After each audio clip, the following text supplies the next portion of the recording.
Let's come back to the last two sessions.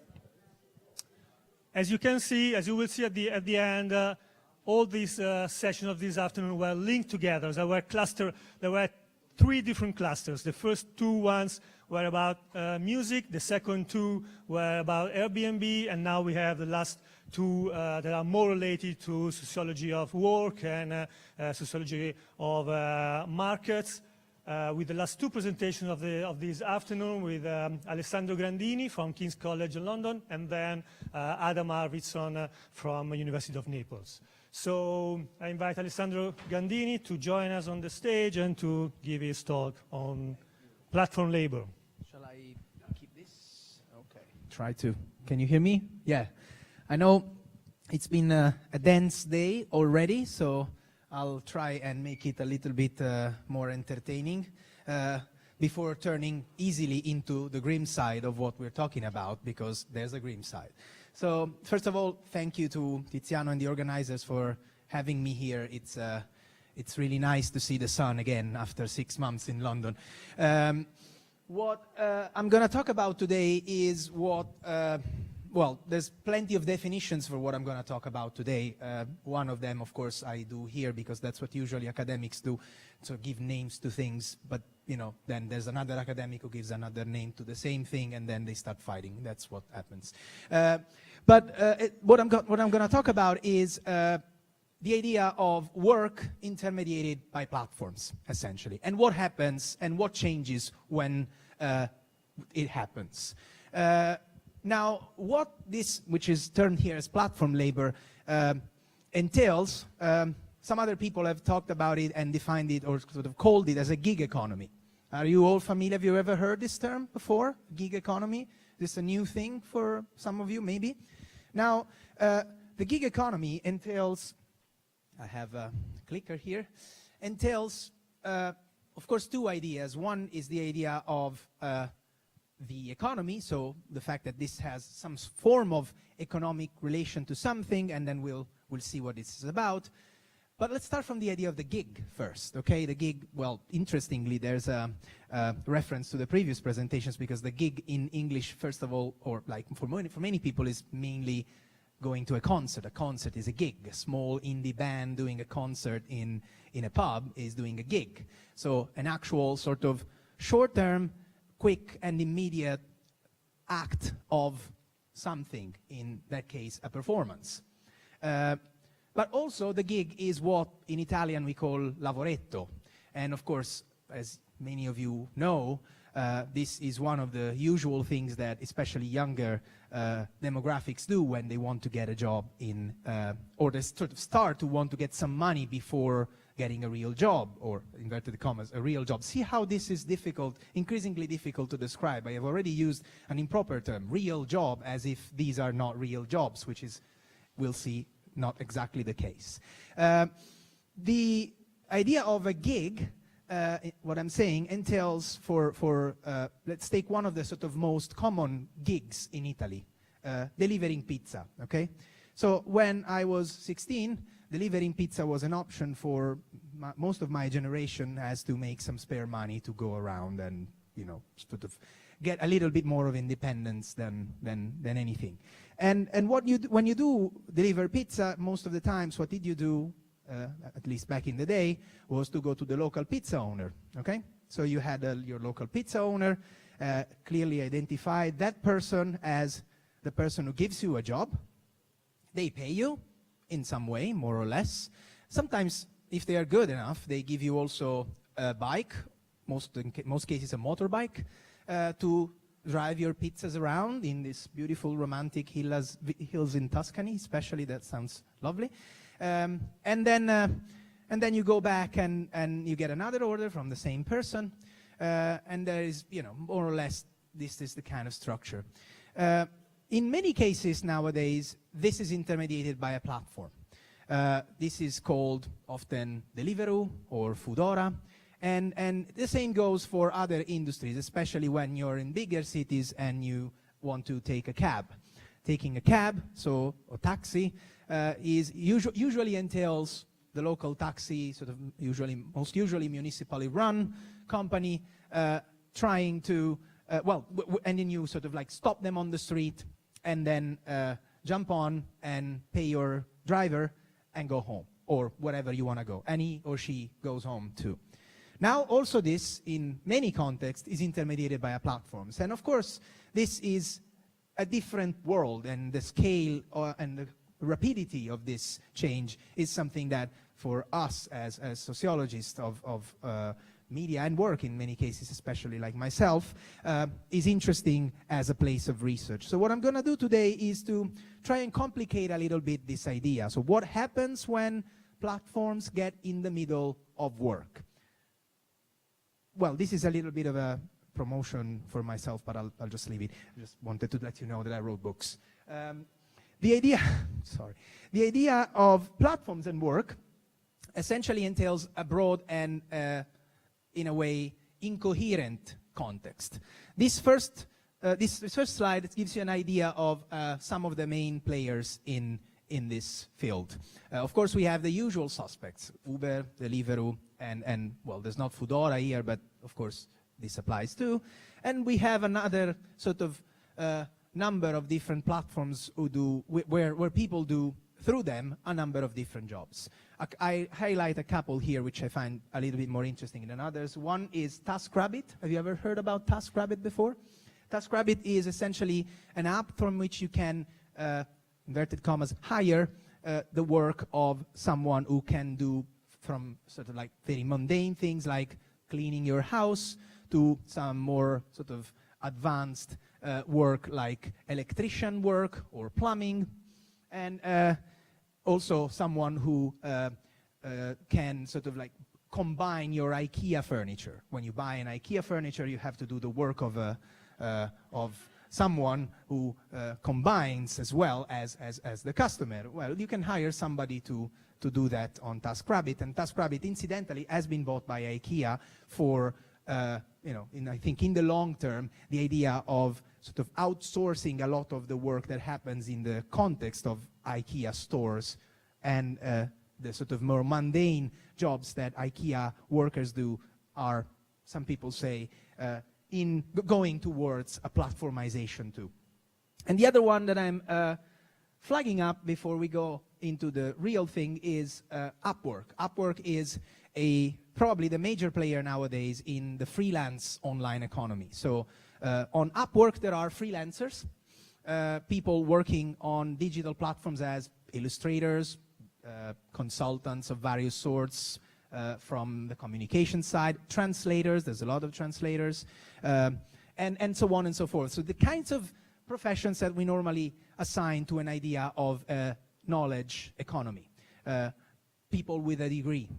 There's another one which is not on this platform, or which is not on this slide, which is quite interesting, which is called Amazon's Mechanical Turk. Have you heard about Amazon's Mechanical Turk? I'm sure somebody has. Amazon's Mechanical Turk is a platform where you can hire people for a number of digital-based tasks that are very small normally in the amounts of clicking onto something, training an algorithm, for instance, and then they are paid essentially per click. We'll see that there are some analogies across these platforms, and they're functioning on the basis of what happens when these platforms work in essentially a double nature. That is the idea of being market intermediaries. We've heard that before as well in other presentations. These platforms operate as market intermediaries, and that's what they claim they do in the first place. So they make sure that there's somebody who wants or needs to hire somebody else for a small gig, and then get them to connect together as if it was peer-to-peer. That's on the surface of it, and that's what the sort of from a more regulatory perspective they want us to believe they are. In fact, in most cases, these are, and I would say in the majority of cases that we're observing here, these are employers, or in a way what the literature calls them now, to be a little bit nicer, pseudo-employers or shadow employers. So they act as employers without being one. Again, we had Guido before, and interestingly, the sociology of work and in part the sociology of media as well have been a little bit late in realizing this fact, while some labor law scholars have been a little bit quicker in realizing that if you call an Uber driver, for instance, a consultant to Uber, that was weird. And then there was a sort of an increasing debate, especially in, and this is kind of surprising in some way, in places like London, around whether we need to call these workers or not. Because when you call these people workers, of course, as you were saying before, then rules and regulations and laws for work apply. So, for instance, the whole sort of context of sick pay. These workers do not have sick pay because they are self-employed. And a number of other things that, of course, are complicated in terms of the regulations that apply to what kind of workers are these. But I guess that the main thing here, well, this was the starting point in a bigger and broader debate that is blossoming around what these platforms do and why we need to take a little bit more attention than we do into them. Beyond the idea of platforms as shadow or pseudo employers lies a broader context where platforms intermediate between supply and demand. And that's what I'm going to talk about in greater detail today. This is a sort of a reminder of the scale of things. So we're talking about a context that in general terms is quite small and minimal. In relative terms, it has grown considerably from in the last, say, 3 or 4 years even. These are just a number of the many research reports that have been published over the last few years about how many workers work through a digital platform. In the UK, some have estimated that we are looking at a context where there are 1.3 million people. I mean, we're not talking about something minor. It's not as big as if, you know, we're talking about a majoritarian thing, but still, it's a quite relevant portion of workers. We're talking about 45 million workers registered on online labor platforms in 2015, which is a significant number worldwide. We're talking about a context where Uber and Deliveroo, to name the usual suspects, are in 75 cities in the UK and more than 500 in the world. We looked at cities before. There's a growing problem of what, for instance, Uber cars do to the pollution in these cities, because Uber cars, in most cases, Uber drivers have to wait for a long time or relatively longer stints of time in certain neighborhoods with their car on, and that, of course, is not a good idea for those who live there.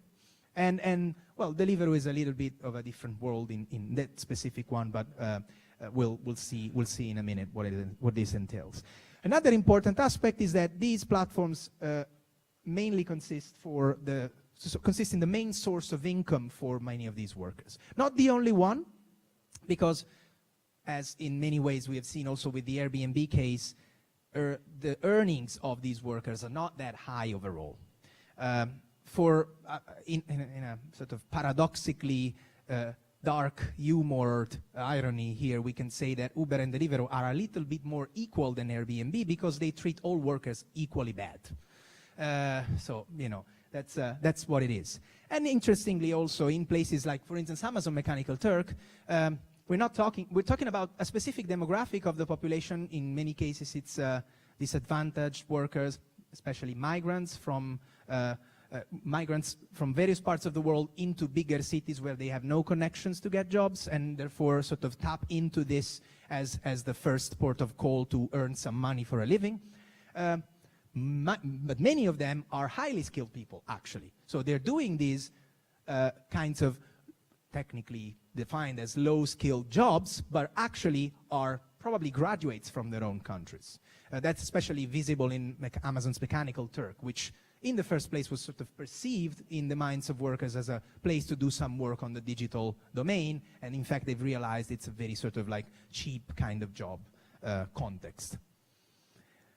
Now, back to the world of media. I've sort of looked into some of your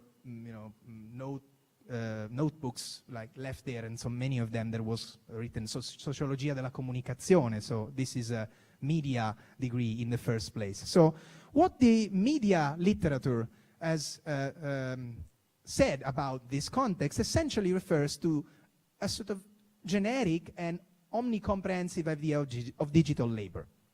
Essentially, digital labor has been used to interpret not just what essentially it does in the literature, so looking at the ways in which, for instance, places like Facebook and social media in more general, in a more general dimension, make of the user-generated content that users produce, and this literature has essentially said that this amounts to a kind of free labor. So the idea of an activity that is done for free by users, upon which platforms profit. That's the idea of digital labor.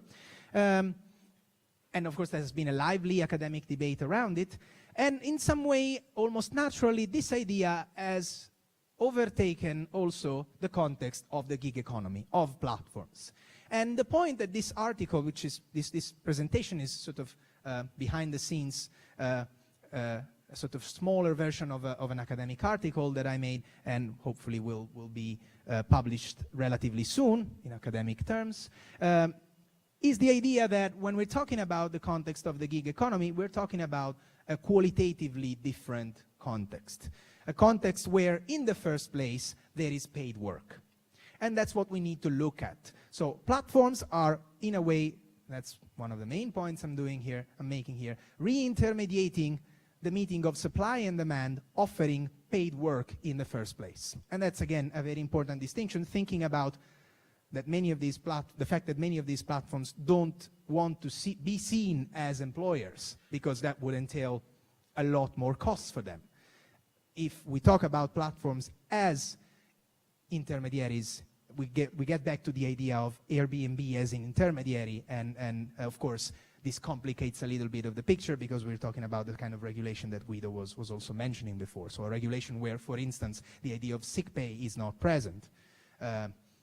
And so essentially, my point is that this platform labor or gig economy, whatever you call it, implies a slightly different world, implies a sort of advancement in this idea of digital labor that we need to look upon in sort of on its own terms. Platforms enable the meeting of supply and demand. There's an article that describes this, Scott Kushner's article, as cutting through the chain of supply and demand. So my point, in a way, is trying to continue in this discourse in trying to understand what happens when an object like the platform, which is an object that we've heard before as a number of features, including and mainly data production and data collection, gets into the middle of the relationship between supply and demand of work. So leaving aside that we have a legal problem about describing these workers as workers, what happens when their relationship, so the relationship between a worker and someone who gives you a job, is mediated by a platform? And more in detail, and potentially for another meeting like this, what happens when, to put it in Sarah O'Connor's Financial Times journalist words, your boss is an algorithm? What happens when your boss gives you orders from a smartphone, but you cannot talk to him or her? So, as I said, my idea is that contemporary work platforms in the so-called gig economy do not revolve around, and that's why we sort of need to conceive these as a specific kind of platforms, do not revolve around audiences, at least in the first place, as we used to think about when it comes to platforms as media, as Tiziano has introduced earlier this afternoon. What happens if we consider these as, in a way, intermediaries for paid work in the first place? My sort of academic point here, which is sort of feeding into this literature, is that the idea of digital labor as such in that respect doesn't really apply anymore as described from this definition. I remind you that the idea of digital labor here, as originally described, talks about the accumulation models of contemporary corporate internet platforms that is based on the exploitation of users' unpaid labor. Now here the context is one where we have workers and not just simply users, or users as workers, if one wants to argue that way. And their work is paid in the vast majority of cases very poorly, but still it's paid. Again, from an academic point of view, what is interesting is that, and the reason why in some way this represents, in my view, a qualitative distinction, is the idea that the whole digital labor literature and the whole digital labor debate comes from, or comes to, looking at places like Facebook and YouTube from the idea of an old theory principle, which is called the audience commodity. I won't go into detail because you would all sort of like fall asleep, but we should know, so I'm taking for granted that you know.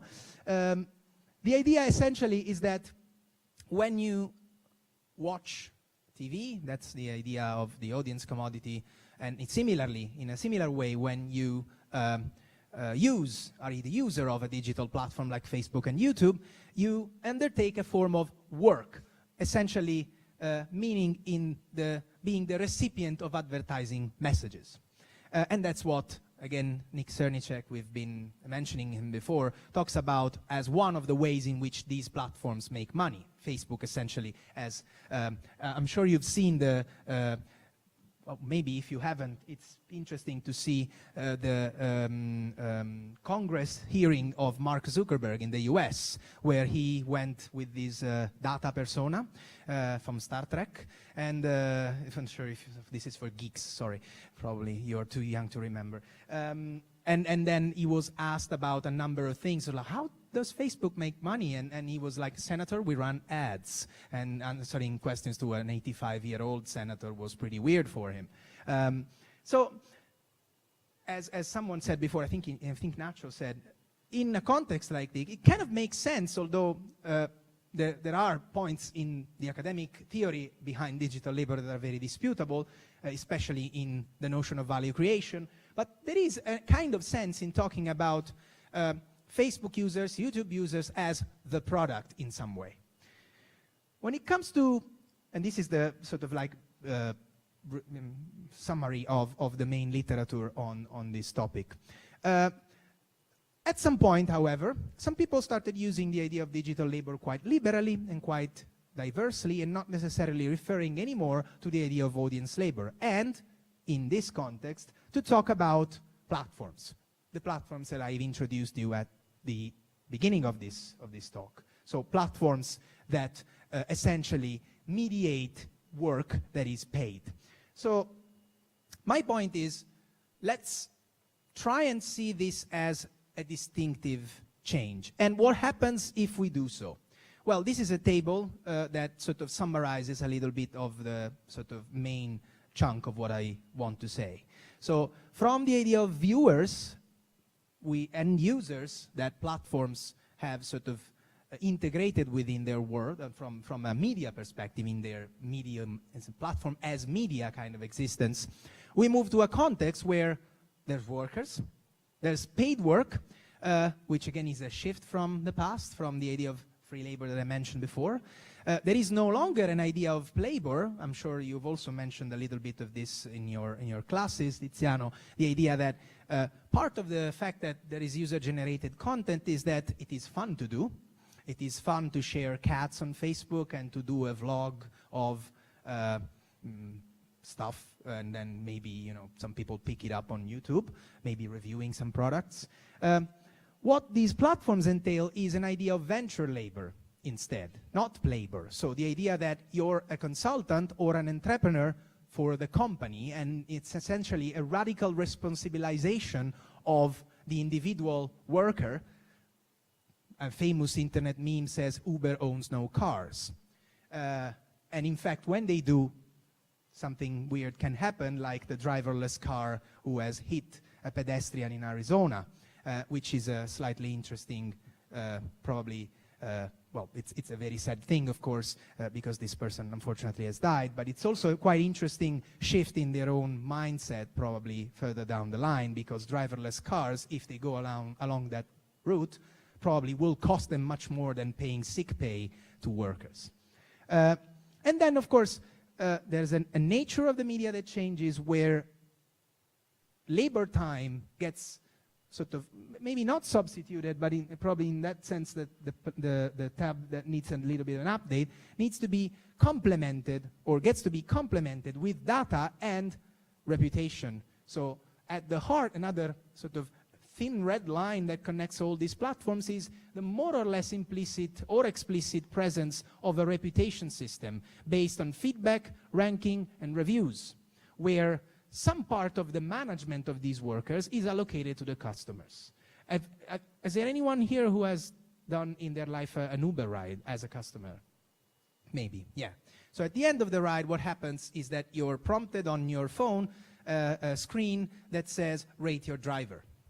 And for how this looks like Black Mirror, it does, that entails a form of middle management, because in that moment we are giving a score to a person that, if that score goes lower than 4.6, gets fired, gets deactivated. That's the word, because fired would mean there's a worker and there's a, and you know where this is taking us. It gets deactivated, he or she gets deactivated, so they are no longer allowed to work. So as a media, platforms, that's the kind of point I'm bringing here again, are or should be seen as an intermediator of social relations. One that has its own rules, and the reputation system is an example of how these social relations, through a digitized machine, in a way that we don't know how it works, as we've seen with other platforms in earlier presentations, determines how resources are allocated. And there's someone who earns from this intermediation and some other people who don't, and some people who are better off and some others who are much less well off. So the notion that I'm bringing with this article is to try and conceive these on these grounds. So when a platform comes into the picture, what happens to the social relations between a hire and an employer? Sorry, an employer and an employee, a hire and a worker, with a third entity in the middle, which is of course quite interesting to observe as a triangulation, which is the consumer. But we'll get back to that towards the end. How much time do I have still? Plenty? 5 minutes? Okay, so plenty. So the way in which I propose these to be seen is through one of the concepts that have been more fashionable in media studies over the last 10 years or so, which has been used in a number of ways, sorry. The idea of publics. So to use and frame these as labor publics. Why publics? Well, publics determine a very specific social aggregation. I list here the two main features. One is essentially summed up by this slide. So there's a literature on publics that goes back to the work of early internet scholars like Dana Boyd, that looks at the features of the way in which people get to have their relationship mediated by an online mean. And these are networked, so these people are networked. There's a big difference, of course, with gig economy platforms in that gig workers are not networked among themselves. They are only networked through the platform. And when they do network among themselves, they unionize. It's increasingly interesting. They're productive, so they have to do things in that sense that they're not simply productive for the work that they do. So they don't have to just drive their car. They have to make sure that the data they put into the picture, into the platform, so into the picture of their own work measurement and performance, is sufficient for them to be continued and not disconnected. And that's effective because at the end of the day, and more so than a usual sort of previously then platformed kind of worker like this, it entails emotional labor. It entails affective relationships to be mobilized. I have been in London back and forth for, well, since I was 19. And when I was there in the first times, when you get a black cab, you don't interact with the black cab driver. There's a glass behind you, behind him and in front of you as a user, as a consumer, and you don't really talk to this person. You just tell them where to go. An Uber driver cannot do that. They have to welcome you in their car. The car needs to be clean. They have to be nice with you. They take their bags. Interestingly, cab drivers in London have started to take their bags, to take your bag and be nice with people, which is an interesting element of novelty too. So there is an affective labor, an emotional labor that is completely akin to what another important sociologist, Arlie Hochschild, has described for airline staff, for instance, that needs to be mobilized. And it's increasingly important because this emotional labor is tied into their continuous employment. If they don't do it, they don't get enough rating to continue to work. And then there's the idea of, I'll just simply describe this, there's the idea of publics as a form of organization, of which Adam here in the front row has written extensively a lot about. The idea that what publics are doing essentially, I'll skip because I don't really have that time, is to mediate sociality. Oh, sorry, I went too fast. To mediate sociality and in essence make sure that the encounter is profitable, and actually not profitable, but performative to the organization that runs them, so to the platform. This needs a sociology of work concepts probably to be explained a little bit better. In the traditional sociology of work, when you talk about work, you would have a place that you call a point of production, very simply where the work is done. Where the work is done in the sociology of work has always been pretty much one place, the factory, or more recently, the office, of course. When it gets to sort of like be delinked from a physical place, it becomes complicated for sociologists of work to understand what happens and therefore to make sense of what is going on. Platforms, in many ways, are very interesting from that perspective, precisely because they bring the point of production into one place only. That's the platform. That's when all the performance data are gathered. That's the place you go back and forth to get your job. And it's not just mobile, random, entrepreneurial freelance work. This is where the real sort of, inverted commas, real work for this worker takes place, well beyond the execution of whatever task these platforms are intermediating. Well beyond the simple idea that, yes, they are drivers, so they need to drive, or they are couriers, so they need to deliver stuff around. And to conclude, if this works, yes.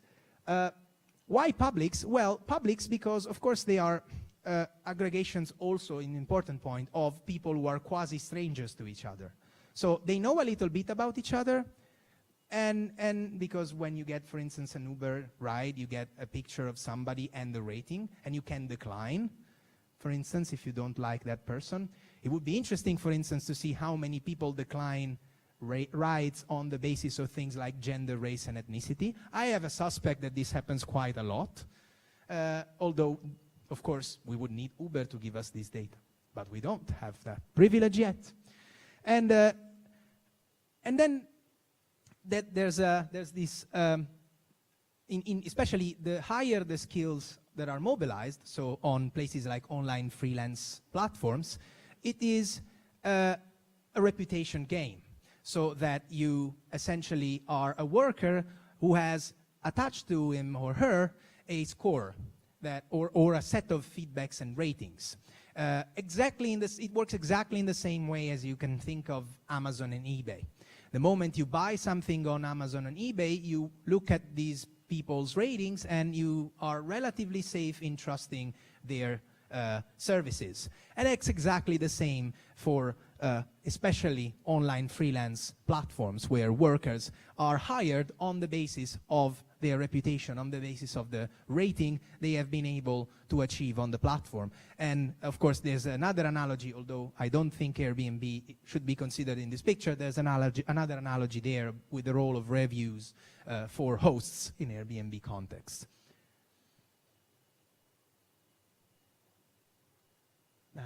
This is, of course, just to make sure that we're talking about what I described here is what Nick Cernicek describes as lean platforms. Although, as I say, Airbnb, I don't think that sort of fits very well with what I'm talking about here. But in many ways, the kind of final point here is that publics, in this respect, labor publics, should be seen as the sort of organizational model of sociality for work in contexts like lean platforms. A couple of thoughts to finish. Some have said this, or probably more or less explicitly. I'll say this a little bit again right now. One of the things that platforms do, contrary to what we think of, is they don't disintermediate things, they re-intermediate things. They just operate as an organizational actor where some of the things that probably previously were dispersed are put back into one place. I think work platforms can allow us to clearly visibilize that a lot better than others, because they bring back these social relations into one context. One of the things that online freelancers should not do, and regularly do if you look at the literature, is to try and escape the platform. If I have a relationship from a higher perspective on a platform, I'm safer because the platform gives me the sort of organizational trust to make sure that I hire somebody and they do the job. But when I hire this person 1 time, 3 times, 5 times, then I don't need the platform anymore. So clients and freelancers go out of the platform because they both are better off. They don't pay an intermediation fee, because that's how these platforms earn money. And of course, this is completely illegal in many ways for the platform regulations, because there are no, it is essentially prevented to have any communication outside of the platform. And then you cannot take your reputation out with you. If you are an Uber driver with a 5-star score, you cannot take this and move to Lyft as you would do with another job. So it brings back these social relations into one place, and interestingly, probably compared to the past, it makes sure they cannot go elsewhere. And the second point is what this means in broader context, beyond what I'm saying here, in terms of us as consumers.